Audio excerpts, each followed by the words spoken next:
कुछ पीछे छूटा है जिसे आज आप याद कर रहे हो या मिस कर रहे हो? भाभी जी घर पे है मूवी मैंने जिस दिन साइन की थी उस दिन सबसे पहला कॉल मैंने पीयूष को किया था, क्योंकि सबसे पहला जब शो मुझे मिला था तब सबसे पहला कॉल भी मतलब मैं मुंबई में थी और वो पुणे में थे, और जब कस्तूरी मिला था तो आई कॉल्ड हिम।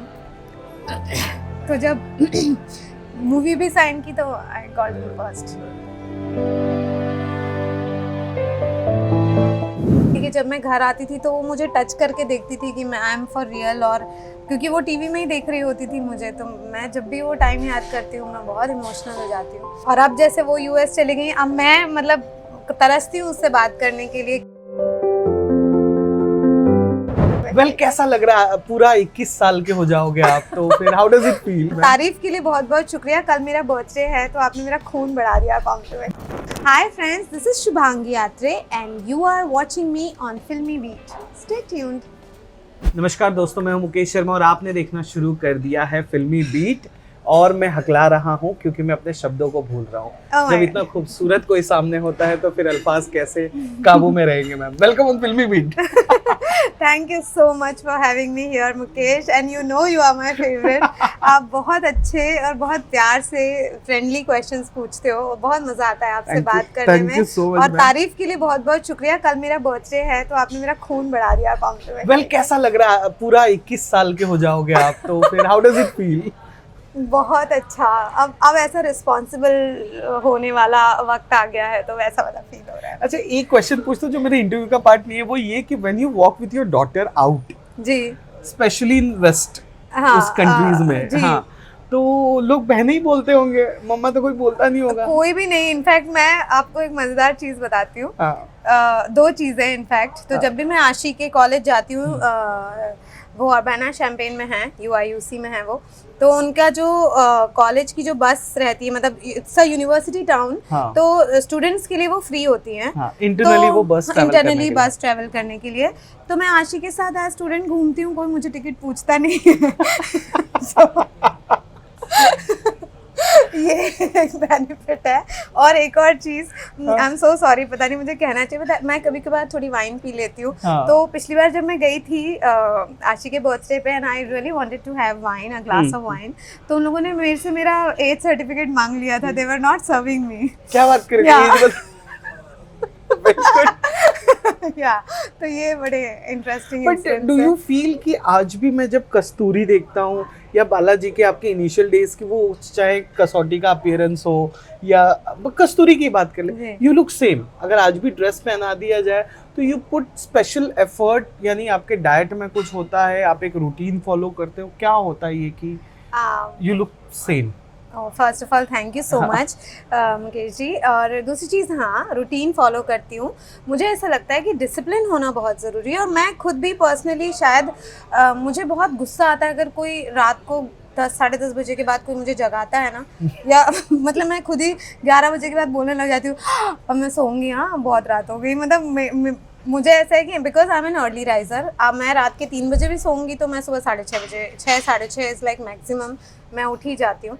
तो मुझे मेरा वो रूटीन अब इतना अच्छा लगता है। खाने पीने में मैं बाहर का बहुत नहीं खाती, मैं प्रेजर्वेटिव्स जिसमें होते हैं मैं वो नहीं खाती, घर का बना हुआ खाना खाती हूँ और प्योर वेजिटेरियन हूँ। और बस ये है, थोड़ा डिसिप्लिन फॉलो करती हूँ, टाइम पे सोना, टाइम पे उठना। आई थिंक ये बहुत बहुत ज़रूरी है। बहुत ज़रूरी है जी।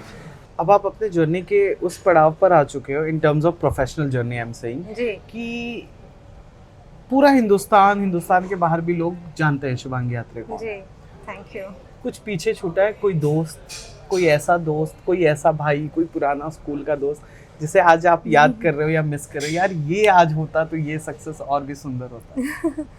नहीं, ऑफ कोर्स आप बहुत चीज़ें मिस करते हो। मैं आशी का बचपन बहुत मिस करती हूँ, क्योंकि हाँ मैं बहुत काम करती थी। और मैं अभी एक इंटरव्यू में बता रही थी कि जब मैं घर आती थी तो वो मुझे टच करके देखती थी कि मैं आई एम फॉर रियल, और क्योंकि वो टीवी में ही देख रही होती थी मुझे, तो मैं जब भी वो टाइम याद करती हूँ मैं बहुत इमोशनल हो जाती हूँ।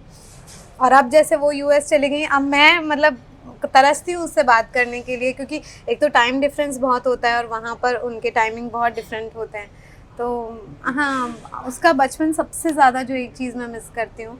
और उसके बाद मुकेश मुझे ऐसा लगता है life comes in chapters, you know, आप कहीं स्टक होके नहीं रह सकते। Correct. अब आप यादें, आप इमोशनल होते हो, आप मिस करते हो लोगों को, आप सोचते हो कि काश अभी ऐसा होता, जैसे it's a very emotional thing, but भले ही मेरा मतलब हमारा सेपरेशन हो चुका था, लेकिन जब भाभी जी घर पे है मूवी मैंने जिस दिन साइन की थी उस दिन सबसे पहला कॉल मैंने पीयूष को किया था, साइंड A movie. या।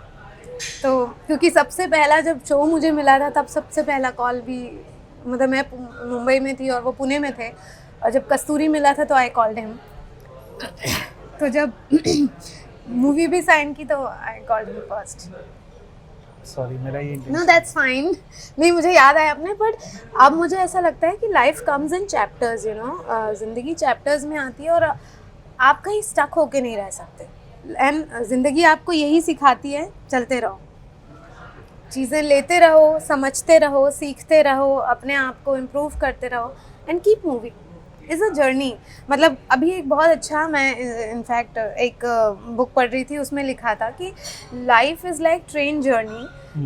सबके स्टेशंस आते हैं, कुछ लोग चढ़ते हैं, आप उतनी देर के लिए वो आपकी लाइफ में होते हैं, आप उनसे बातें करते हैं, आप मूंगफली खाते हैं, फिर उनका स्टेशन आता है, वो उतर जाते हैं, फिर जब आपका स्टेशन आएगा आप भी उतर जाओगे। तो लाइफ वही है कि जस्ट कीप मूविंग। क्या यही फंडा था जब आपने तय किया कि, क्योंकि मुझे पता चल रहा था वो पिछले 2-3 इंटरव्यू से कि आपको भाभी जी का वो ब्रैकेट अब आपको उससे बाहर निकलना है जी।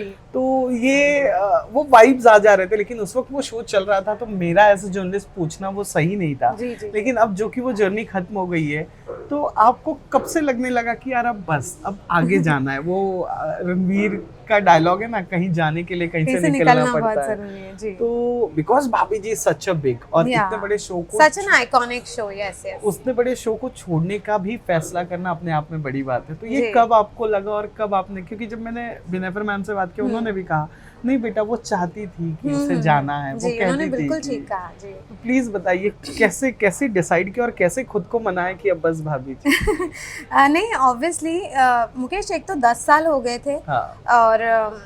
और ऐसा नहीं था कि मैंने बीच में छोड़ा है। सीजन 1 खत्म हो रहा था और मुझे पता चल गया था दैट सीजन 2 इज कमिंग, और फिर मुझे यही लगा कि आई think this is the best time, क्योंकि सीज़न 1 को मैंने जिस वक्त मैंने उसको संभाला था या जिस हालत में मैं आई थी उसमें सब डरे हुए थे, channel everyone was scared because इतना हिट शो और सडन मतलब एक झटका लगा था। और जब मैं आई थी तो मतलब मेरे ऊपर भी रिस्पॉन्सिबिलिटी थी और आई होप एंड विश कि मैंने अपनी तरफ से पूरी कोशिश की उस पे लाइक जस्टिस करने की उस कैरेक्टर में। और जब वो सीज़न 1 ख़त्म हो रहा था तब मुझे लगा I think this is the best time to quit and start something else, explore something else, because वो कहते हैं ना आप एक ही जगह, फिर एज एन एक्टर आपकी ग्रोथ रुक जाती है, एज अ ह्यूमन बीइंग आपकी ग्रोथ रुक जाती है। आप जितने लोगों से मिलते हो, जितना नई जगह, जैसे ये पिछले 5-6 महीने में I have explored so many things about myself. मतलब मुझे भी समझ में आया है कि I am not just a character, I am Shubhangi Atre and there is immense like possibilities and मैं खुद भी अपने आप को एक्सप्लोर करना चाहती हूँ एज एन एक्टर। तो आई थिंक जिस आन बान शान के साथ वो शो था, मैंने उसी सीज़न 1 को उसी रिस्पेक्ट, डिग्निटी और आन बान शान के साथ ख़त्म किया and I am very happy and it's been a wonderful journey. I work with all wonderful co-actors and Mrs Kohli it's been my biggest strength, I always say that. So yeah it's been a wonderful journey. पर कहीं ना कहीं वो अंदर होगा ना कि यार मस्त था यार भाभी जी, हाँ, अच्छा था। नहीं शो बहुत अच्छा था, मतलब बल्कि अभी जब मुझे ये पता चला that season 2 is going of air, I really felt like personal loss because इतना आइकॉनिक शो और वो मतलब बंद हो रहा है तो ये बहुत ख़राब लगा, क्योंकि एक शो जब चलता है तो बहुत सारे लोगों को एम्प्लॉयमेंट भी मिलती है, बहुत लोगों का घर चलता है, तो आपको पर्सनली, मतलब मुझे पर्सनली बुरा लगा। और मैंने जैसे कि कहा कि Angoori is there like in my being, 10 साल 1 decade is a long long long time. तो अंगूरी इज़ देयर इन मी, मेरी रगों में है वो, और वो मेरे मरते दम तक वो नहीं निकलेगी बाहर। लास्ट में मैं यही बोलूँगी, हाय दी यहाँ से ही पकड़े हैं। Well thank you so much. कैसा लगा फिल्मी बीट से बातचीत करके? बहुत बहुत बहुत अच्छा। It's always special talking to you Mukesh. Thank you so really much, thank you. Thank you ma'am.